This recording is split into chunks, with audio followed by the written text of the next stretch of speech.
Nalazimo se u prostorijama Udruženja srpskih ratnih veterana Srbije. Danas je sa nama Zoran Dimitrijević, član izvršnog odbora. Povod našeg razgovora je pismo koje udruženje poslalo svim medijima i stavilo na svoj sajt povodom velike buke koja se digla oko gostovanja Kristijana Golubovića na TV Pink. Zašto ste vi reagovali? Pa kada jedna organizacija kao što je Udruženje srpskih ratnih veterana, koja broji nešto preko 40.000 članova, znači jedno izuzetno respektabilno udruženje, gde osim naših članova, to su i članovi porodice, a većina ih imaju i decu, onda je sasvim normalno da se reaguje na takvu pojavu u društvu, zbog toga što do ovo društvo, ova država, do sada, od kada su se pojavili Kristijani, ali i neki drugi pre njega, znači nije nova pojava, nije ništa učinilo da se tim tendencijama koje iz dana u dan narastaju, samim tim što se i mnogi mediji uključuju u sve to, ne samo televizija Pink, ne samo neke druge televizije, nego boga mi i dnevna štampa, a videli ste da je gospodin Kristijan Golubović bio na naslovnim stranama naših dnevnih novina, onda je prosto nemoguće da se ne reaguje na to. Umeđu vremenu pročitao sam članak u uvodniku gospodina Apostolovskog, koji je naslovio "Vidimo se na farmi" i koji je otprilike oslikao pravo stanje u srpskim medijima, s tim što on samo u početku je malo pogrešio, rekao da je počela kristijanizacija, međutim to je proces koji je od 90. godina u početku praktično rata ovde u bivšoj Jugoslaviji teče nesmetano uz veliku blagonaklonost države koja se nije potrudila da uredi taj medijski prostor na način da ne vređa osjećanja normalnih, čestitih ljudi, a smatram da srpski ratni veterani jesu i normalni i čestiti ljudi koji su se odazvali pozivu države, voleli oni režim ili ne, ali su se odazvali pozivu, ratovali, ginuli, krvarili, dolazili kući osakaćeni, što fizički, što psihički, i za svo to vreme upravo ti vlasnici najvećih medijskih kuća danas, među kojima naravno Pink prednjači, su radili i nesmetano se razvijali upravo na najgorem šundu. To je ono što nas brine. I dan danas, evo, mogli ste da pročitate u štampi, da praktično država ne reaguje. Niko se od vlasti nije obratio, da li je to Ministarstvo obrazovanja, da li je to Republička radiodifuzna agencija, koja je navodno raspravljala o tome. Ja nisam vidio kako je njihovo zvanično saopštenje. Dakle, moramo da reagujemo. Zabrinuti smo za svoju decu, ja sam zabrinut, moja deca su odrasla, zabrinut za svoju unučad i mnogi drugi, i ne želimo da se takve stvari više u ovoj državi ponavljaju. Brinemo se za našu decu, brinemo se, i sve ono što sam napisao u tom tekstu stojimo iza toga, jer pogledajte ponovo, ne samo Pink, neću da grešim dušu, koliko su se drugih TV stanica pogledali za njima. Na koliko TV stanica danas možete da vidite farme neki reality programe. Najgore kvaliteta, najgore šunda, svega onoga od čega bi se normalno čovječ stidao. Ali tu u ovoj državi prolazi nekažnjeno. Kad kažem nekažnjeno, ne mislim da se zbog toga ide u zatvor, daleko od toga. Nisam ja ni za neku cenzuru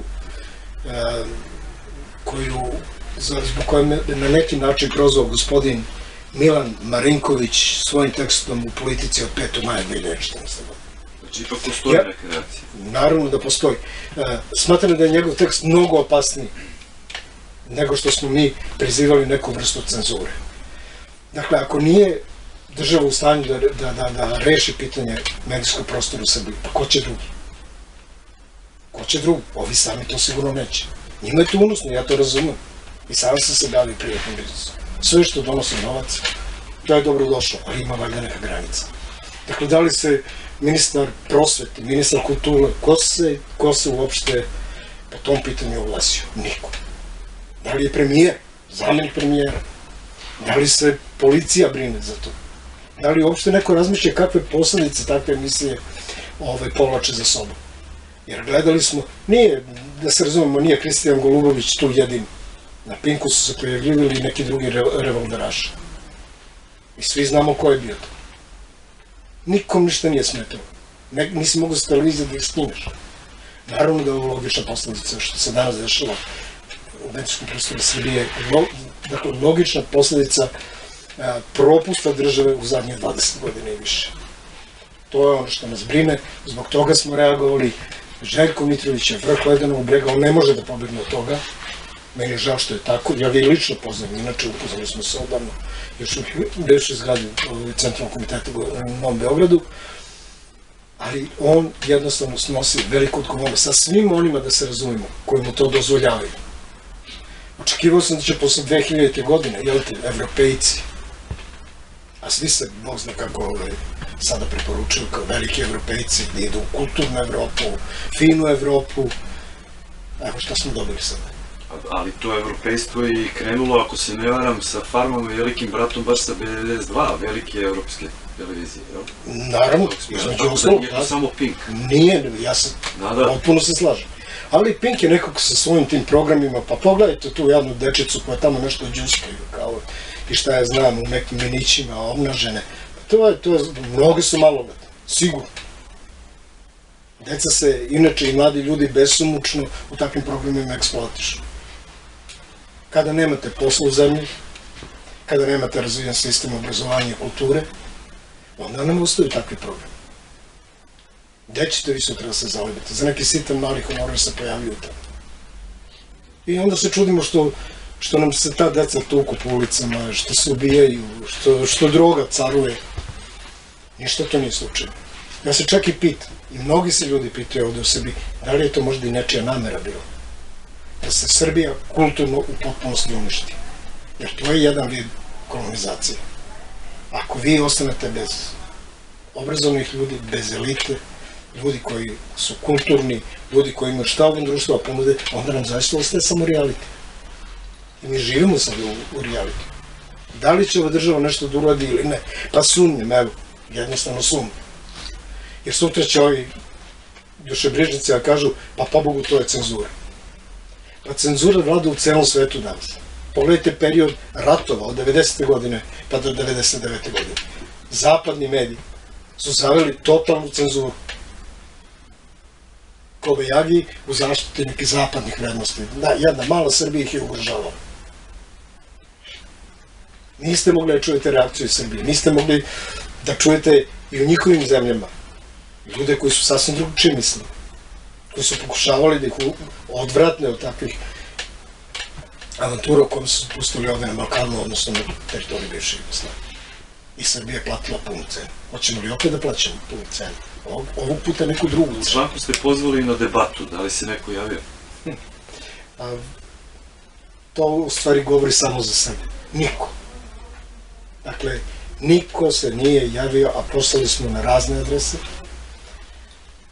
Ako se ne varam, 11 pisanih medija, 2 agencije, TV Pink, i njima su poslali, nema reakcije. Sad je ovaj tekst gospodina Milana Marinkovića. Prosto imam utisak da je dobio neku instrukciju odakle.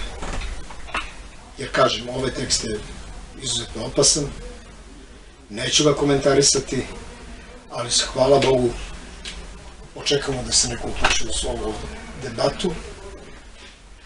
Neka me kritikuju, ja to jedva čekam, ja to volim, jer svaka kritika naravno ima neki razlog, iz nje će se izraditi nešto novo. I još jednom pozivam, i ne samo mediji, nego i ostale, znači građane Srbije, da se obavezno uključe, ne samo sami u debatu, ne samo sa našim udruženjem, sa bilo kim ko može na bilo koji način da doprinese da se ovo stanje konačno jedno konsoliduje i da u Srbiji se zna ko je ko, šta je šta i zašta je ko odgovor. A iskreno rečeno, baš me briga i za Pink i za bilo koga drugog. Meni je u stvari država najveći krivac. Ona je to dozvolila. Ona je to dozvolila. Imaju ministra kulture, imaju ministra obrazovanja, imaju ministra policije, dakle imaju sve mehanizme u rukama da reaguju. Ne reaguju. Zašto? Pa evo, to je pitanje za njih. Sad smo dobili novu vladu, ja sam lično ubeđen da ćemo u ovom mraku ostati i dalje, da će i dalje da se radi kako se radilo, da će na tome profitirati opet isti ljudi, jer oni su debelo zauzeli svoje pozicije, oni imaju fantastičnu samokontrolu da ne diraju vlast praktično nikoga, nikada, i to je jako loše za samu vlast. To je loše za samu vlast. Ali to je sad neki drugi problem, to nećemo da odlazimo. Dakle, spasite nam decu, insistirajte na tome da se medijski prostor u Srbiji konačno očisti, insistirajte da se naša deca dobro obrazuju. Jer za razliku od onog režima koji smo toliko svi bili u stanju da kritikujemo, da govorimo o komunizmu, pa svi se mi dobro sećamo, u sistemu školovanja je bilo predviđeno i odlasci u pozorište. I išli smo u pozorište, na koncerte, na raznorazne matine predstave, na druženja u domu pionira. Išli smo u muzeje. Bili su specijalne predstave, bioskopske prepodne za decu. Vozili smo ih od škole odnosno vozili smo se od škole do bioskopa, autobusima dobro srećen gradskog saobraćajnog preduzeća, tu nas vrate, bili smo vrlo bezbedni kao deca. Svega toga danas nema. A o vanškolskim aktivnostima, neću mi da govorim, nastavnici i profesori jednostavno nisu zainteresovani. Svi kažu, ako ću ja da imam državu neku sekciju, moram da budem plaćen za to. Ne, to je predviđeno u obrazovnom sistemu, samo što to niko neće da radi. A svedoci smo da profesori, organizujući neke ekskurzije ili posete, šta ja znam, bioskopima ili već gde i šta, uvek traže neki svoj tal, neki svoj honorar. I to je sramota. Ima časnih izuzetaka, hvala Bogu, znam ih lično, ali to su samo izuzeci. Eto, to je otprilike ono zbog čega se brinemo, jer ne vidimo ko će da stane na put ovom Miloševu koji vlada u medijskoj sferi u Srbiji. Toliko. Hvala na razgovoru. Vidimo se sledeći. Hvala i vam na